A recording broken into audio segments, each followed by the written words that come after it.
authority. Paano mo gagamitin yung ipinagkaloob na kapangyarihan ng Diyos sa iyo at otoridad? At saan natin ito dapat gamitin yung mga aspeto na yan? So, bibigyan ko po kayo ng mga ilang bagay na principle, biblical principle, how to use your spiritual authority. Paano po paggamit po dito? Okay? Sabi po sa Matthew chapter 10, verse 1. Yeah. Matthew chapter 10, verse 1. Tinawag ni Kristo yung kanyang mga disciple para bigyan ng authority. Pero bago po iyon, bago chapter 10, may chapter 9. Yung last chapter 3 verses ng chapter 9, si Jesus Christ humayo ng aral, nagpalas ng demonyo, nakita ng mga disciple. Tapos si Jesus Christ, meron siyang compassion sa mga tao. Sabi niya, mag-pray kayo for the Lord of the harvest, magpadala ng mga workers. Then chapter 10, nagpadala ang Lord ng workers, 12 tinawag ng Panginoon. At hindi lang sila tinawag, binigyan ng authority and power. Okay? At makikita po natin why we learn about our spiritual authority. Number one reason, to walk victoriously in your own personal life. So kaya natin ito pinag-uusapan para po tayo makalakad ng may katagumpayan sa ating mga buhay spiritual. Number two, to overcome and dominate demonic disturbances and disruption in your world. So maraming pong mga disturbances, mga hadlang sa paglilingkod natin sa Panginoon. So kailangan natin i-overcome yan. Amen? Mag-dominate tayo kasi yun po talaga ang original na tawag ng Diyos sa atin ay to rule, to reign, and to dominate. Yan po first mandate ni Adan. Ang sabi ng Lord, nung ginawa, kinomisyon ng Panginoon si Adan, ang sabi ng Lord sa kanila, to have rule and dominion over all His creation. So sa simula pa, iyan na po yung mandate ng tao. To rule, to reign, and to overcome. To serve and assist those around you. Number 3 reason. And number 4, to fulfill our responsibility on the earth. So magagawa mo ang iyong assignment, ang iyong responsibility, ang iyong mission, yung pinagagawa ng Diyos sa iyo. Pero bago mo gawin yon, kailangan mo ng power and authority. Amen? Amen. Amen o Kampaling Kristo, bago niya pinahayo yung mga disciple, bago niya sinabing, raise the dead, heal the sick, raise the leper, casting out demon spirit. Bago niya sinabi yon, sa chapter 10 verse 1, binigyan muna ng authority and power ang mga disciple. Okay? Merong 5 dimensions o yung tinatawag na basis, basihan ng ating spiritual authority. Number 1, ano po yun? Our authority because of Christ's triumph. So tayo po ay nagkaroon ng authority dahil pinagtagumpayan na ni Kristo nung si Kristo ay napako sa krus. Amen? And number 2, our authority as sons and daughters of God. So bilang anak ng Diyos, we have right, we have, tayo po ay tigapagmana, we are heirs of God's promises. Blessing ng Panginoon, tigapagmana tayo. At ang minana natin sa Lord, yung blessing, hindi lang po salvation, hindi lang po healing, mga kapatid, hindi lang po victory, kasama po yung power and authority. Amen?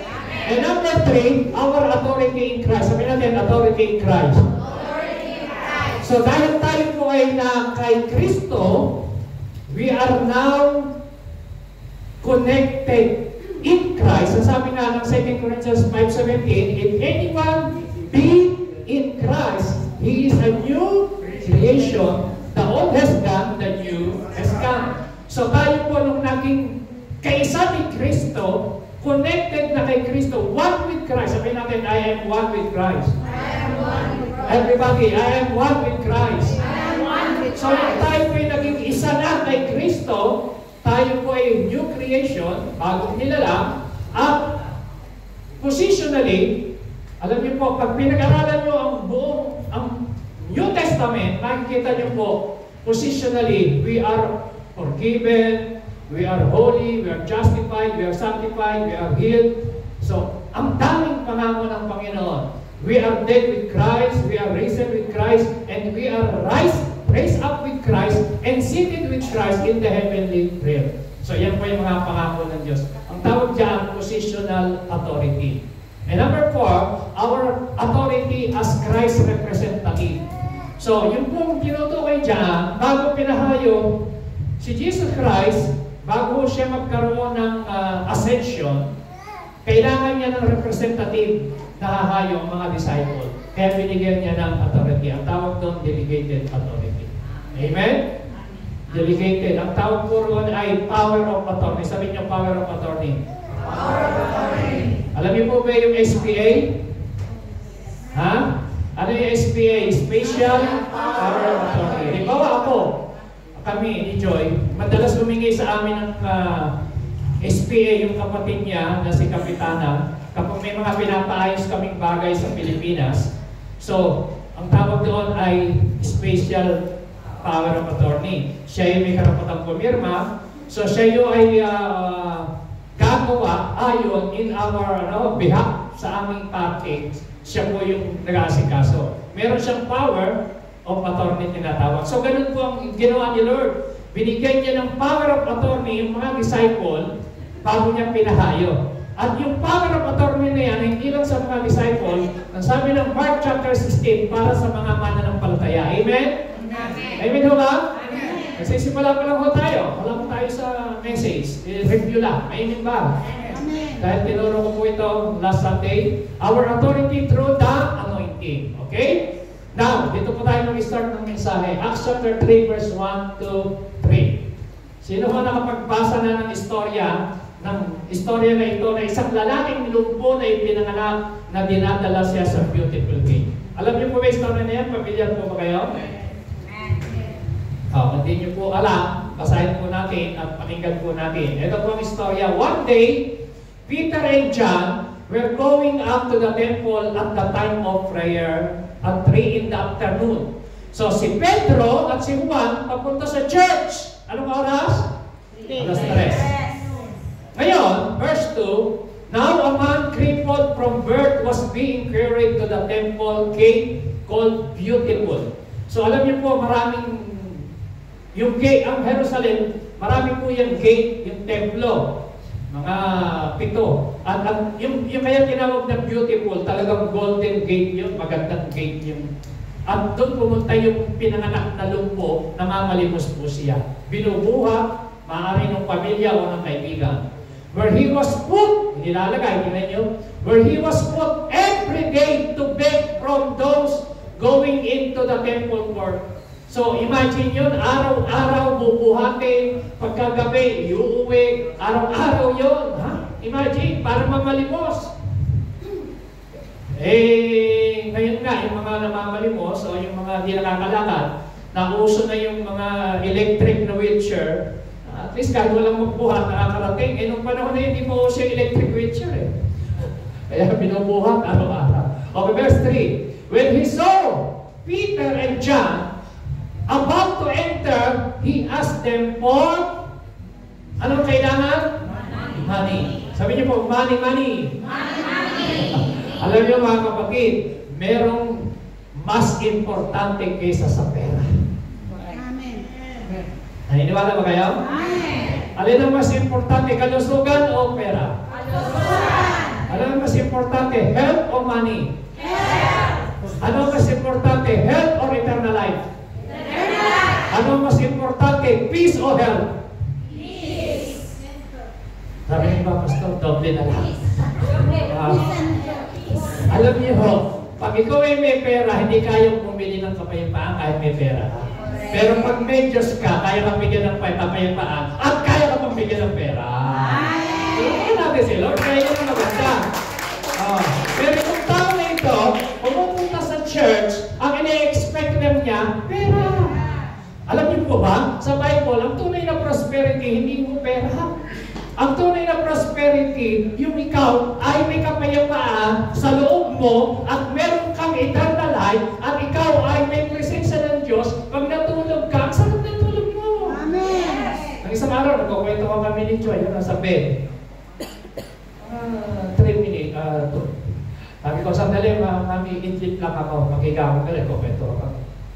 Tapos maya-maya, nakatulog ka na. Hinihintay ko kayo oras, nakatulog ako yung mga 1 minute siguro, nakatulog ako kagad. Nagising na ako. At least mo nung makatulog, mag-uusap tayo, tulog ka na agad. Anong oras na makakos, doon na makakos. Wala pa, tulog ulit ako. After 3 minutes, tulog na naman ulit ako. Sabi, tulog ka na ulit! Tapos yung lumabas siya ng kwarto, sabi ko, wala akong oras, meron pa ako 5 minutes, matutulog ulit ako. Paglabas na, nakatulog na naman ulit ako. Ang sarap ng tulog, bakit? Kapag ikaw ay may kapayapaan, meron kang, wala kang stress. Sabi nung happy ko sa trabaho. Kaya si Pascual, yan, kaya ayaw hindi nakikisali sa mga ano kasi gusto niya ng buhay na mapayapa, ayaw niya ng buhay na puno ng stress. Hindi ako nagsasalita pero alam niya, yun ang masarap na buhay, ang tawag ng prosperity. Amen? Amen na ba? Ay, kayo may pera ka na, hindi ka naman makatulog. May pera ka na. Alala ka naman, may pera ka na. So, kaya ang tunay na prosperity, may marami ng tao hindi naintindihan ang ibig sabihin ng prosperity sa Bible. So, amen mo ba?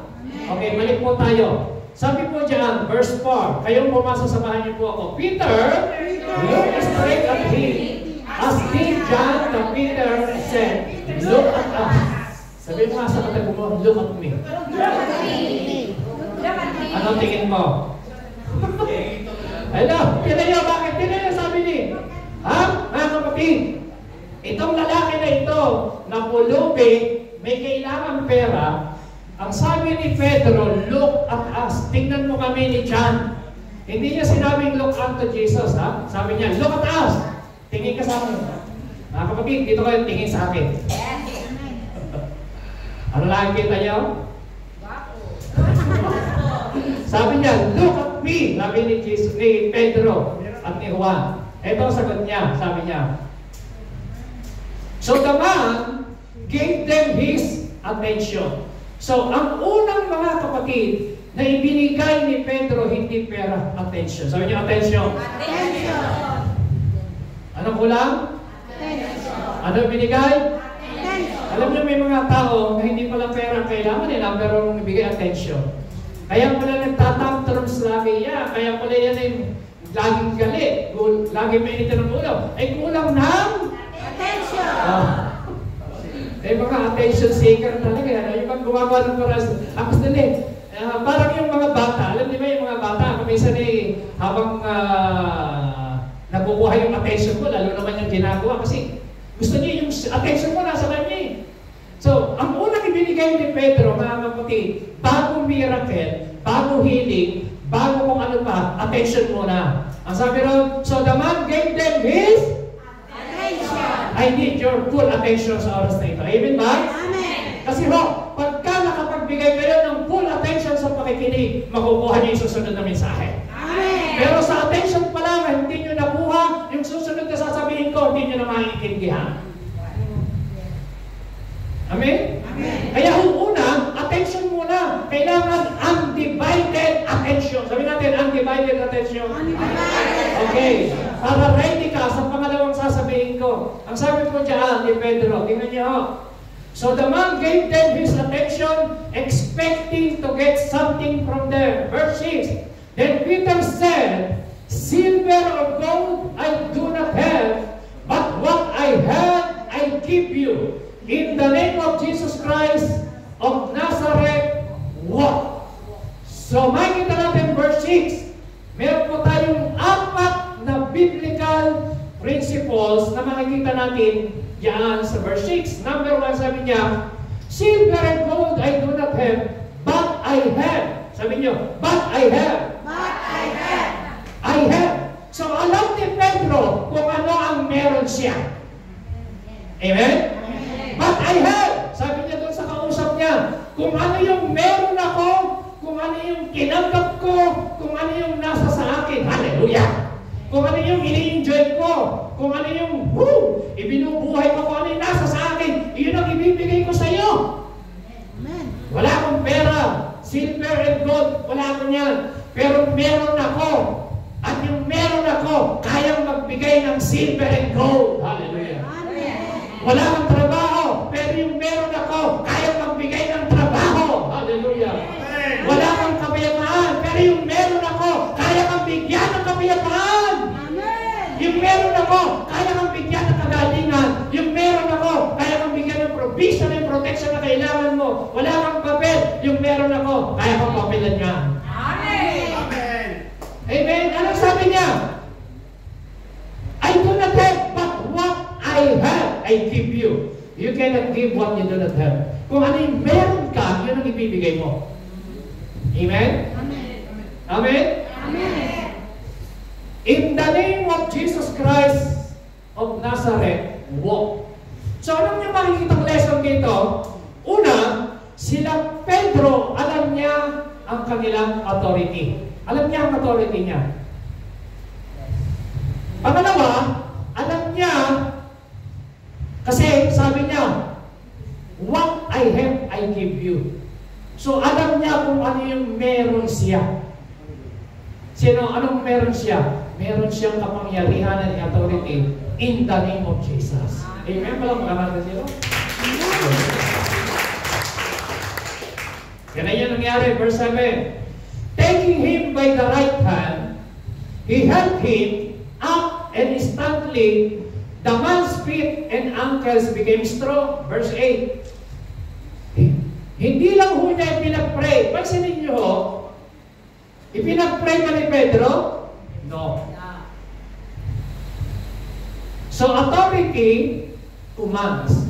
Authority speak. Ang sabi niya po, in the name of Jesus Christ of Nazareth, rise up and walk. So pag alam mo yung authority mo, ang authority po ay nagsasalita at ang authority ay nabuutos. Amen? Amen. Hindi niya po ipinag-pray. Ang sabi lang niya sa lumpo. Alam niyo po kung gaano matagal yung lumpo na yan. Pag pinag-aralan niyo yung susunod na chapter, mababasa niyo ron. Ang sabi ron ni 40 years na kilala ng mga tao. Imagine, pinagtiisan niya yung ganung katagal na panahon na sa lumpo. Dahil siya nakapokus lang sa pera, pero hindi niya alam yung meron si Pedro, si Jesus Christ pala. In the name of Jesus, sabi niyo, in the name of Jesus. In the name of Jesus. In the name of Jesus Christ, rise up and walk, ang sabi ni Pedro. So alam niyo mga kapatid, iyan ang problema sa mundo. Mapakarami pong tao, nakapokus ho sila sa material na bagay. Pero ang isang solusyon lang po ay si Kristo. The greatest miracle of all, mga kapatid, yung tanggapin mo si Jesus, kilalanin mo si Jesus, isukan mo yung buhay mo kay Jesus bilang Panginoon tagapagligtas. And if you have Jesus Christ in your life, you have blessing, you have peace. If you have Jesus, you have healing. If you have Jesus, you have miracle. If you have Jesus, you have peace. If you have Jesus, you have prosperity. If you have Jesus, you have deliverance. If you have Jesus, you have victory. If you have Jesus, you have everything, because Christ is the answer to all our longing. Without Christ, we can do nothing. Pero sabi ni Pedro, in the name of Jesus Christ, sa pangalan ni Jesus, rise up and walk. There is power in the name of Jesus. Amen. So si Pedro, ang lakas ng kanyang authority. Bakit? Alam niya, sabi niya, I do not have, but what I have, I give you. Kung ano yung meron ako, alam niya yung authority niya. So mga kapatid, kapag alam mo kung ano yung authority na meron ka, kung alam mo kung sino ka, sabihin mo sa katabi mo, hindi ka ordinaryong tao. Anak ka ng Diyos. Sabihin mo, you have power. You have authority. Over all the works of the enemy. Amen? Sa lahat ng gawa, may authority and power tayo. Oh. So, hinawakan niya sa kamay. Hindi niya ho pinag-pray. Anong ginawa? Hinawakan at itinayo. Alam niyo mga kapatid, meron tayong mga ginagamitan ng authority. Meron kailangan mo ng gawin yung party mo bilang Kristiyano. Yung pagtulong mo, yung help. Sabihin niyo, I need your help. I need your help. Pwede niyo bang sabihin sa katabi mo yun? You need my help. You need my help. Alam niyo ba na walang tao din ang kailangan ng tulong? Amen? Amen. Sabi naman ba? Bumulong na nga niya, utang kita, ha? Hindi mo utang, ha? Pinag-usapan dito. Health. Amen ba? Anong ginawa ni Pedro? He helped him up. Sabi niyo, help. Alam niyo mga kapatid, yung tulong, napakalaking bagay yun. Napakaraming tao na kailangan ng tulong. Ano nga itutulong natin? Spiritually, financially, physically, emotional. Amen? Help. Ang hirap mo pinansyal.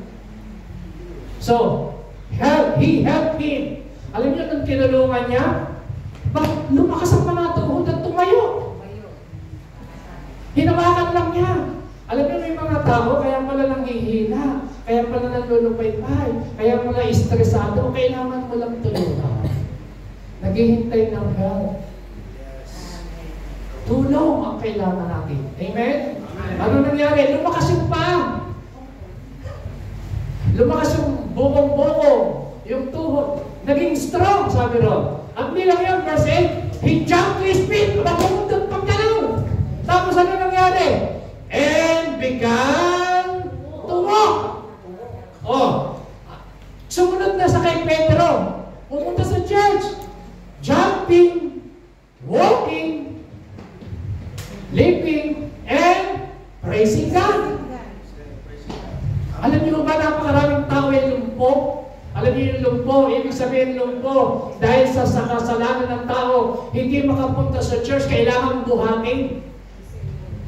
Kailangan ng Pedro at Juan na may authority and power na naiintindihan mo para maraming taong makalakad at pumasok sa church at mag-praising God. Amen!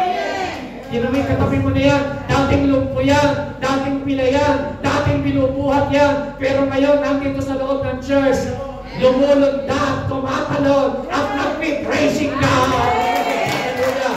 Amen! Amen! Kaya kailangan natin ang mga tao sa labas na tulungan natin sila. When all the people saw him walking and praising God, na-amaze ang mga tao. Alam niyo po, daming nakakilala sa Lord, 3,000. Verse 10, they recognized him as the same man who used to sit begging at the temple gate called Beautiful. And they were filled with wonder and amazement. And what had happened to him? While the beggar held on to Peter and John, all the people were astonished and came running to them in the place called Solomon. Tinignan nila kung ano nangyari. Ano nangyari? Sabi ni Kristo, you killed the author of life, but God raised him from the dead. Kasi tinatanong sila, paano nakalakad yan? Paano, ano nangyaring himala? Paano siya tumayo? Sabi nila Pedro, alam nyo, you killed the author of life, si Jesus Christ. Ang kausap niya, mga Sadduceo, mga Pariseo, mga experts sa law. But God, sabi ng Peter, but God raised him from the dead. We are witnesses of this, sabi niya. Verse 16, by faith, sabi niya, by faith. By faith. In the name of Jesus. Ito na pong kapangyarihan. So mga kapatid, si Pedro, alam niya yung kanyang authority, number 1. Pangalawa, alam niya yung kanyang source of authority ay galing sa Panginoon. Ang tawag doon, delegated authority. Kaya sabi niya, in the name of Jesus, rise up and walk! Kaya sabi niya, alam niyo, kaya lumakad yan, by faith. Sabi niyo ulit, by faith. By faith. In the name of Jesus. In the name of Jesus. This man whom you see and know what was made strong. Itong taong nakikita niyo na yan, na araw-araw binubuhat, dinadala sa beautiful cake, araw-araw yan, na nanlilimos ng pera, ngayon lumalakad na, magaling na. Alam niyo kung ano nangyari? By faith, sabi nila Pedro. By faith, sabi niyo ulit, by faith. In the name of Jesus. This man whom you see and know was made strong.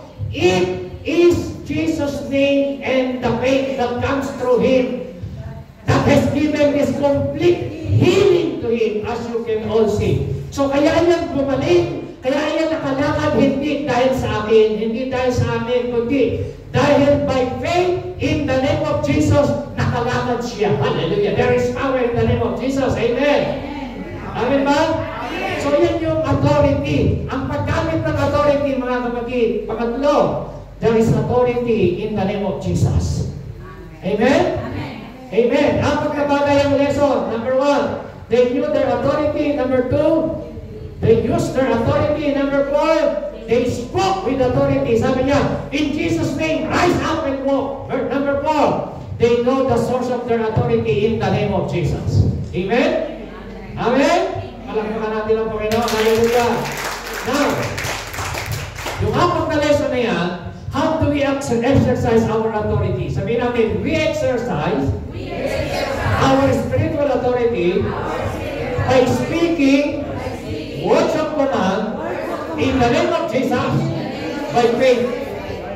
So, ine-exercise natin, ginagamit natin ang ating authority by speaking the words of command and ginagawa natin ito by faith, kamukha ni Pedro. Amen? By faith. Nagsasalita tayo. Amen ba? Amen. So, 3 simple action ang gagawin natin. Number 1, resist. Sabi nyo, resist. Number 2, bind. Number 3, cast out. Ulitin natin. Paano mo i-apply ang iyong authority? Paano mo gagamitin? Kailangan sabihin nyo, resist. Number 2, number 3, ulitin natin. So, how to use? Paano mo gagamitin? 3 simple action. Kailangan matandaan po natin ang bagay nito. Paano mo gagamitin yung authority na ibinigay sa iyo ng Diyos? Number 1, number 2, number 3. So, resist the devil and the devil. Sabi ng James 4:7, submit yourselves to God and resist the devil and the devil shall flee from you. Resist. So, kailangan i-resist mo ang gawa ng demonyo. Bakit? Kasi po, si Satanas po ay deceiver yan. Tinalo na po yan ng Panginoon 2,000 years ago, silang ako sa cross, pero nandadaya siya. Paano siya? Paano nandadaya? Nandadaya sa puso, sa isip, nandadaya sa ating mga thoughts, imagination. So mga kapatid, deceiver siya ang daraya. So kaya, exercising authority to protect and prevent.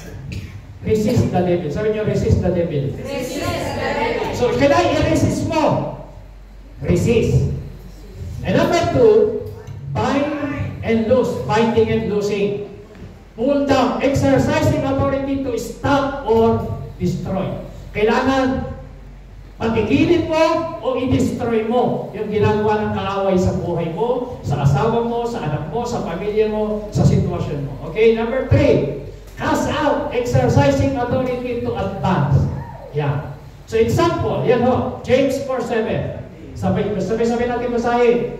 Submit yourselves to God, resist the devil, and he will flee from you. Tingnan niyo po ang sabi dyan, pag ikaw ay nagpapasakop sa Panginoon, yung iba, kaya pala yung devil, ayaw nilang ma-resist kasi hindi naman sila nagsasubmit kay Lord. So una, before you resist, you have to submit first to God. Amen? Amen? Amen. Yan ang sabi ng Bible, submit yourselves then to God. So magpasakop ka sa Diyos muna and resist the devil. Amen? Kasi kahit ano, gawin mong resist sa devil, na hindi tayo nagsasubmit kay Lord, paano tayo magsasubmit kay Lord? So, kailangan, simple lang, mga kapatid, makinig kayo. Paano ba? Let the Holy Spirit lead you. Let the Lord do the leading and you can do the following. Hayaan mo siyang mag-lead sa buhay mo, manguna sa iyo, at ikaw ay susunod ka lang. Amen? Amen. Sabi nga ng Bible, those who are led by the Spirit of God, they are the sons of God. So, ang Holy Spirit, ang namumuna sa iyo, you have authority. Nagsasubmit ka sa Panginoon. Ngayon, sa pakiramdaman mo at hindi, meron kang authority bilang anak ng Diyos. Ang tawag dyan, delegated authority. Kahit bago kang mananampalataya. Ang sabi ng Mark chapter 16, to those who believe, these signs will follow you. You can cast out demon spirit, heal the sick, sabi ng Bible, to those who believe. Lahat mo ba tayo believer? Amen. Lahat mo tayo believer? Amen. So, kaya, to those who believe, These signs will follow you. Ano yun? Magpapalayas ka ng demonyo, magpapagaling ka ng may sakit. Kailangan, manampalataya muna tayo. Okay, so number 1 yan. Number 2, sabi niya Matthew 18 verse 18, I tell you the truth, whatever you bind on earth, kung ano yung tinatalian mo sa earth, amen, amen, makinig kayo. Saan muna? Earth, bago mangyari sa heaven. Nandito kasi tayo sa earth. Amen? So whatever you bind on earth, dito sa earth muna tayo, mangyayari daw po sa heaven. Whatever you lose on earth will be lost in heaven. Bigyan kayo na example. Tignan niyo po ito. 18 taong may sakit na babaeng kuba. 18, imagine 18. Pinihirapan ni Satanas, kinuba. Alam niyo yung kuba? Nakita na ba kayo ng kuba? Yung hindi makadiretso yung katawan na nakaganyan. Na pag naglalakad kayo po. Ang tawag doon ay spirit of infirmities. Kuba siya. So yan yung ginawa ni Satanas. Sabi ng verse 11, and behold, there was a woman who had spirit of infirmity. Sabi niyo, spirit of infirmity. So kaya pala sa kuba, hindi talaga siya natural na may sakit. Kaya lang tagagawa ng bad spirit. Hello, makinig po kayo. So minsan, may mga sakit ang tao, hindi naman talaga sakit ka na nagkasakit ka. Kaya ka pala nagkasakit kasi merong spirit, may bad, ang tawag doon, spirit of infirmity, na dahilan, kaya ka nagkakaroon ng sakit sa iyong katawan. Naintindihan niyo ba ako? Naunawaan po natin. Okay, ano sabi ng Bible? And behold, there was a woman who had a spirit of infirmity. How many years? 18 years. How many years? 18 years. How many years? 18 years. So, 18 taon siyang kinuba ni Satanas. Pinahihirapan ni Satanas. Kaya pala kuba si Satanas nakasakay sa likod niya. Alam niyo, kung minsan kaya may mga tao pag sa balikat, kanya si Satanas. Kumusta ka na ito? Kumusta na mo nga ito, malapit ang mamatay. Para bang pag tinanong mo wala kagana-gana kausap. Wala mo lang kasigla-sigla, para mo wala kabuhay-buhay. No? But, so hindi alam ang authority, hindi ginagamit ang authority. So yung mga tao alam ang authority, Jesus name! Ano talagang palala? Ano ka? Alam mo, lumaban. Amen? Amen. Kumusta ka na? Ito, I'm strong in the name of the Lord. Amen? Sabi mo sa tabi mo, kumusta ka na? Sabi nyo, I'm strong in the name of the Lord. Sabi nyo, pabata mo ng pabata in the name of Jesus. Meron po tayong miyembro, pinakamatanda rito, si Brother Chodor. 80. Kanina kahapon, nagkasama namin yung devotion. Sabi ko, pabata ka nilang pabata. Sabi niya, hallelujah. Alam niyo, pastor, sabi niya, mayroong verse tulad ng agila, ako'y magiging parang baka. Totoo. Sabi ko, ano sikreto? Ang sikreto po pala niya, 3 oras. Alas 6, gumigising na, naglalakad niya sa playa hanggang Alberia, 3 oras balikan. Pero hindi naglalakad sa beach. Sa beach, sa buhangin, sa tubig. Exercise niya raw yun. Kaya araw-araw naglalakad. Kaya puro kayo kotse. Matuto tayo maglakad para natanggal ang mga rayuman, mga hangin kala sa mga bintit, mga matuto tayo. Exercise yan, amen? Amen. Yung tamang sekreto niya, lakad ang lakad. Totoo nga naman. Imagine, 80 years old. Kaya pa maggawa ng bahay. I'm strong in the Lord. Sabi natin, I'm strong in the Lord. Tiyan mo sa Terena, gaano po karaming suma ng pwedeng gawin niya at malakas pa. Pero dapat tayo nag-iingat. Amen? Okay, balik tayo rito sa babae. So ano sabi nun sa babae? Ni Jesus Christ, anong sagot? Verse 12, lakas niyo po.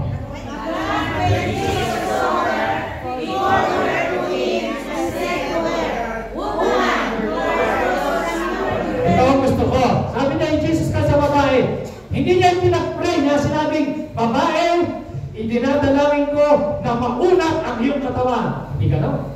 Hindi niya sinabi, Lord, maghimala ka sa babae ito. Unahin mo ang kanyang katawan. Tumawid siya. Hindi gano'n eh. Alam mo sabi ni Kristo, woman, you are loose from your infirmity. Sabi niyo, woman, you are loose from infirmity. Sa ibang translation, you are free.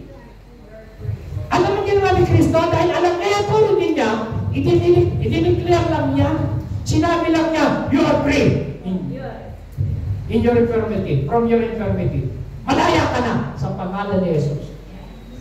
Sabi mo sa katabi mo, magaling ka na sa pangalan ni Jesus. Sabi mo sa katabi mo, malaya ka na sa pangalan ni Jesus. Sabi mo sa katabi mo, pinagpala ka na sa pangalan ni Jesus. Sabi mo, you are blessed. Yes, yan po ang ibig sabihin ng authority. So authority speaks, authority command. Tingnan niyo po, sabi ni Jesus Christ sa puno ng higos, matuyo ka. Kinabukasan na tuyo. That is authority. Ang sino mang magsabi sa mundong na ito, yung mga hindi alam ng authority, o kaya alam ng authority, hindi ginagamit. Kinukubabaw na ng mga sakit, karamdaman. Welcome pa. Dapat resist the devil and the devil shall flee from you. Amen? Palakpakan natin dito. Hallelujah. Amen? Sabi natin, cast out. O Matthew 8:16, kayo pong bumasa.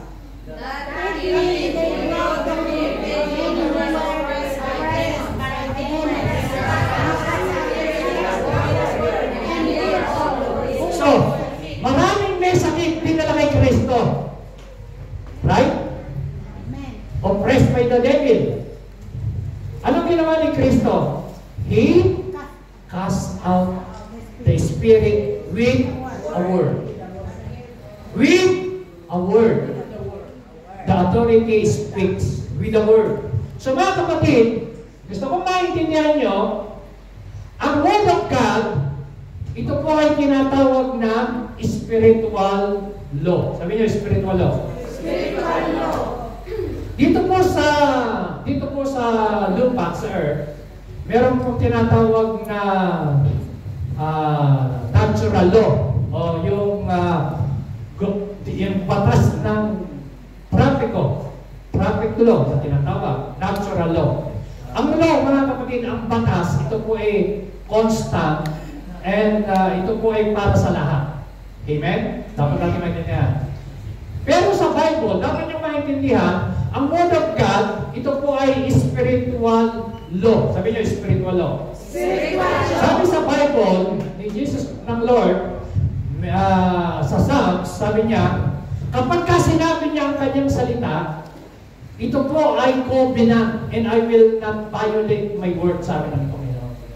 At sabi pa ni Lord, I will honor my word above my name.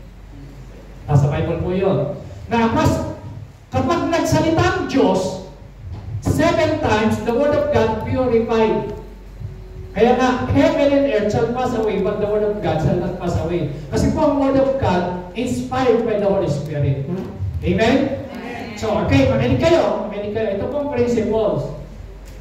Yung mga polisiya, sila po ay authorized at sila po ay binigyan po sila ng power to enforce the law of the land. Amen? Amen. Amen ba? Amen. Amen ba? Amen. Kasi sila po ay pulis. So pagka sila pumunta ng kalsada, naka-uniform, nag-traffic sila, ini-enforce nila ang law of the land. Tama?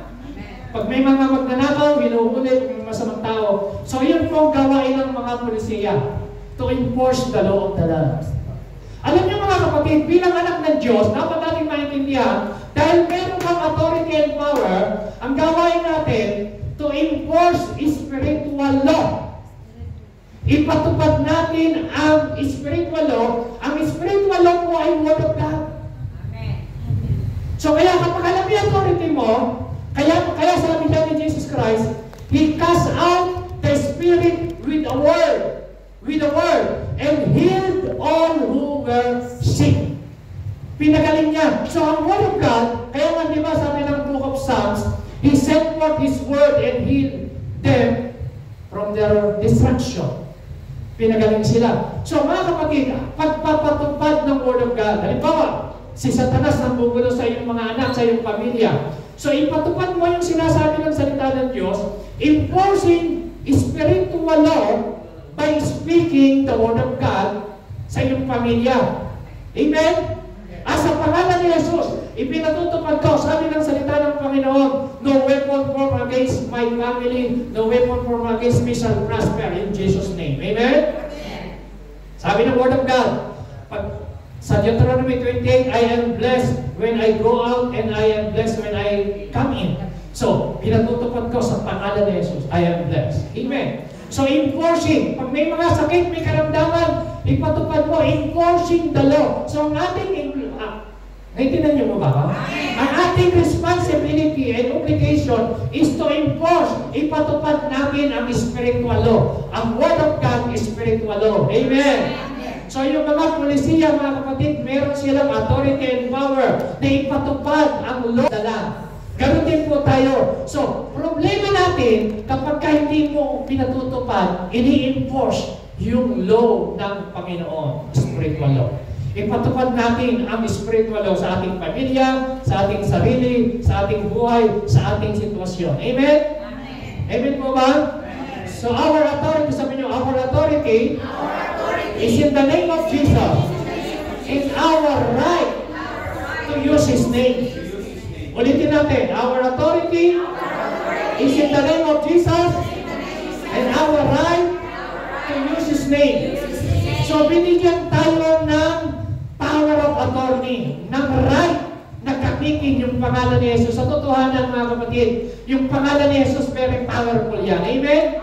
Tingnan niyo ang sabi ng Bible, I will do whatever you ask in my name. So, isa pangalan ni Jesus, sabi niya, gagawin ko, ano man ang hingin mo sa pangalan ni Jesus, so that the Son may bring glory to the Father. So, gusto po ng Panginoon na maluwalhati siya. Sabi ng verse 14, you may ask me for anything in my name, and I will do it. So, ano man ang hingin mo sa pangalan ni Jesus, sabi ng Lord, I will do it. Amen? Kaya ho, ipapatupad mo ang spiritual law sa iyong pamilya. Satanas, wala kang karapatan na kami ng aking mga financial blessing in the name of Jesus. Amen? Amen? Ako'y nagtatay, ako'y nagbibigay, ako'y ganito ginagawa ko, I am protected by the blood of Jesus. Amen? So, ipatupad natin yung law in the name of Jesus. So, you may ask for anything in my name, sabi ng the Lord, I will do it for you. Amen? O sabi ng John 15, then the Father will give you whatever you ask in my name. Verse 16. Lahat ng manghihingin mo sa pangalan ni Jesus, ha?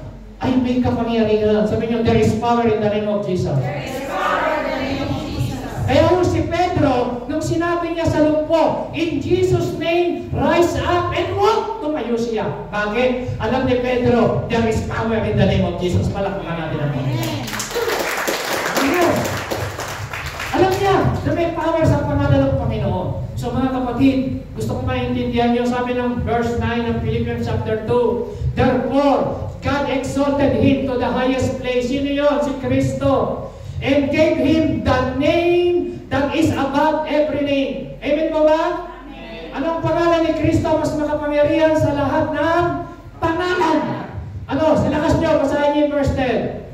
At the name of Jesus, every knee shall bow. In heaven, and earth, and under earth.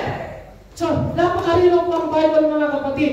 In the name of Jesus, sa pangalan ni Jesus, every knee shall bow sa heaven, sa earth, and under the earth. So kung meron pang mga matatanda o mga engkanto, mga duwende, mga nuno sa puso, kung ano man yan, lahat ng mga nasa ilalim ng lupa, sa ibabaw ng lupa, at sa itaas at sa heaven, ay luluhod sa pangalan ni Jesus. Amen. Palakpakan natin si Lord. Hallelujah! Every name, sabi ron, lahat ng pangalan ay luluhod sa pangalan ng Panginoon. Bakit? Yung pangalan ni Jesus ang pinakamakapangyarihan. Kaya mga kapatid, lahat ng pangalan ng sakit luluhod. Amen? Amen? Sabi natin, high blood. In the name of Jesus. Bow down in the name of Jesus. Alam niyo ba, lahat ng pangalan ng sakit ng tao, kung ano man ang sakit, cancer, hepatitis, ano ba?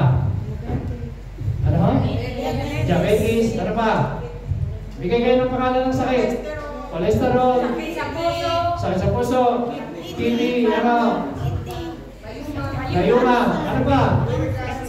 Sakit sa mata, migraine, anong sakit? Yes! Lahat ng klase ng sakit, amen! Luluhod sa pangalan ni Jesus, amen! Hanggat may pangalan niya, sabi ng Bible, every name, hallelujah! Bakit? Kasi po, yung name ni Kristo is above every name, amen? Amen! Oh, pati AIDS, lahat ng mga sakit na hindi pa na-invento ang pangalan, papangalanan pa, lahat ng klase ng sakit, luluhod sa pangalan ni Jesus, amen? Amen! Imagine, sabi na, tingnan yung sabi ng Bible, He gave him the name is above every name. So yung pangalan ng sakit niya lahat dyan, pero ang pangalan ng Panginoon mas above. Mas above. Amen. Eh, kung alam mo yung authority mo, may lagnat ka, may sakit ka. Sa pangalan ni Jesus, lagnat, sipon, ubo. Huwag mo nang sabihin na, kasi uso ang panahon ngayon ng sipon at ubo, kaya ako sinisipon.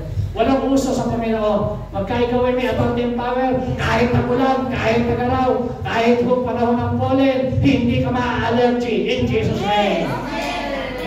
Use your authority. Sabihin mo sa tabi mo, use your authority. In the name of Jesus. Amen. So number one, magtatapos na po ako. Dito na ako magtatapos. So when to use your spiritual authority, number one, sa sarili. Alam niyo, ang pinakamaganda na i-practice mo yung authority and power mo sa sarili mo muna. Amen ba?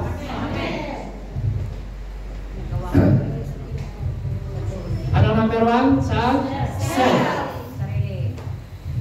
Paano mong pamalayasin ang demonyo? Eh, yung palang demonyo nasa sarili mo. Self. Kailangan yung self.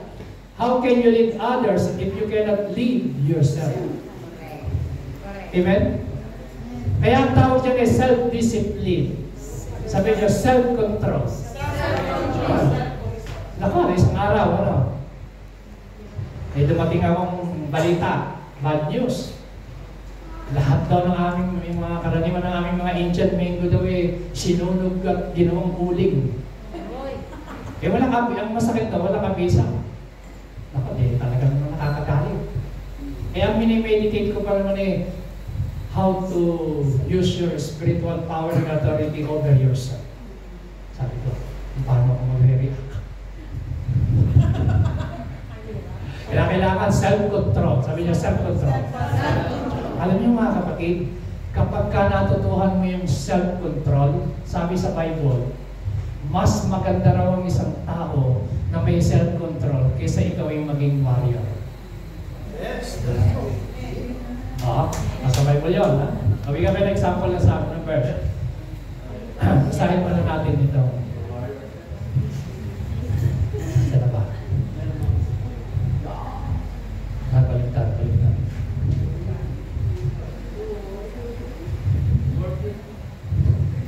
Ayan, Proverbs 25:28, basahin natin. A person lakas natin, parang humina natin sa bagay na yan.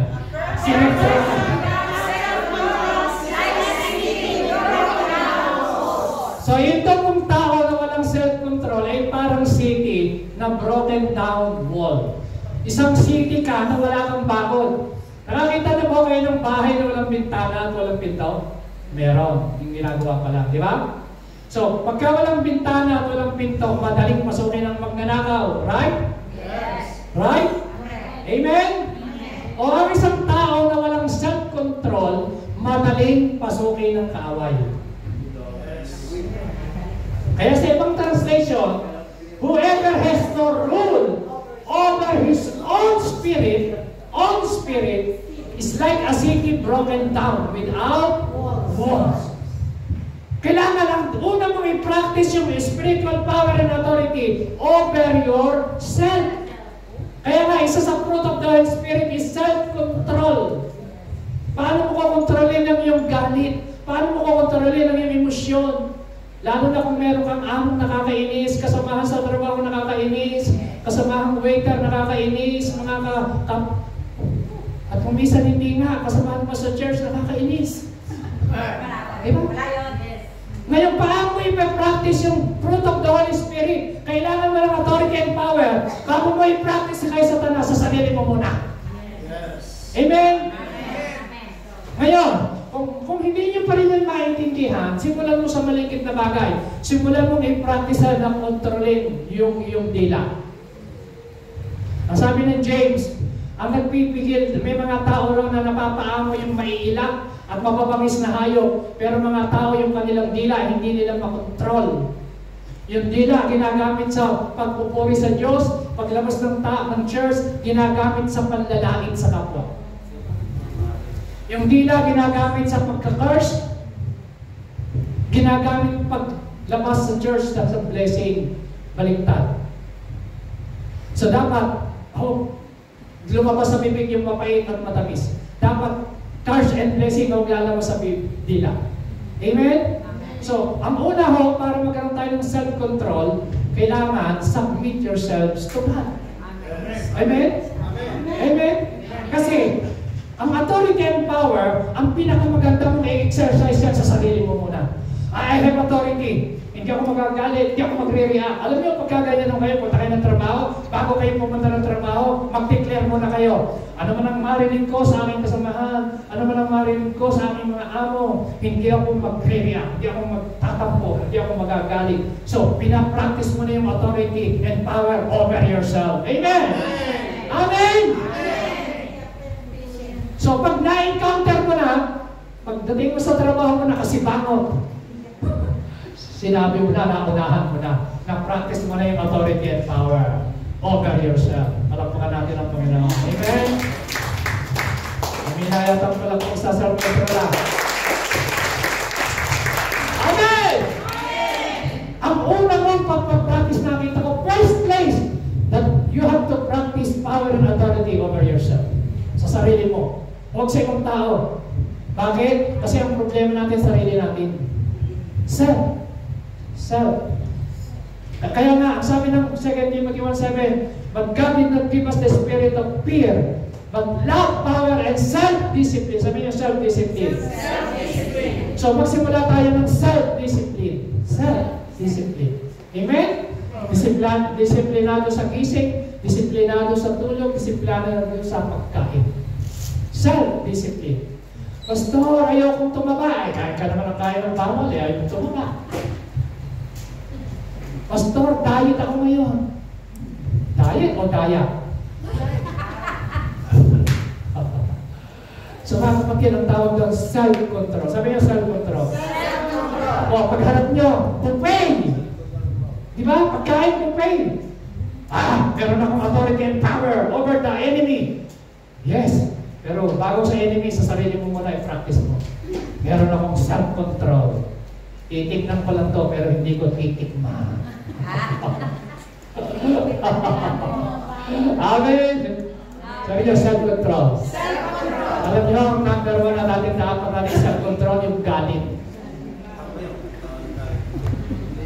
Sabi sa Bible, mas masarap magtira sa bubong ng bahay kaysa ang asawa mo yung bungangero. Ang kasama mo daw ay yung nagger.